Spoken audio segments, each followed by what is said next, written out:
তো এভরিওয়ান, আজকে চলে এসেছি নতুন একটা ভ্লগ নিয়ে। ওই দিন আমরা গিয়েছিলাম রুগী দেখতে। রুগী দেখে আসার সময় হুট করে কাকিদের মনে হয় যে একটু খানাপিনা করে বাসায় যাওয়া যায়। কাকিরা আমাকে একটা ট্রিট দেয়, আমিও কাকিদের সাথে খাবারটা খুব এনজয় করেছিলাম। ইদানিং কেন জানি রেস্টুরেন্ট থেকে স্ট্রিট ফুডগুলো খুব টেস্টি হয়। অনলি আমার কাছেই লাগে রেস্টুরেন্ট থেকে স্ট্রিট ফুডের খাবারগুলো অনেক বেশি ইয়াম্মি হচ্ছে।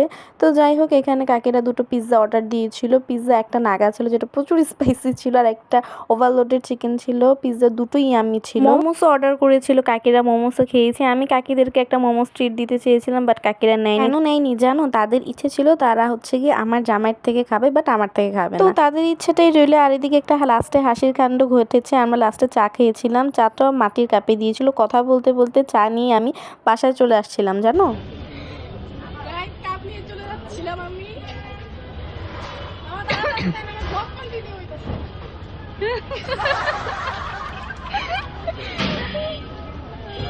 আমি যে কাপ নিয়ে চলে যাচ্ছি, মামারও তার চায়ের কাপের কথা মনে ছিল না। তো যাই হোক, লাস্টলি বাড়ি যাওয়ার আগে আমার মনে পড়ে, আর ওয়ান টাইমের কাপে চা নিয়ে আমি বাড়ি চলে আসি।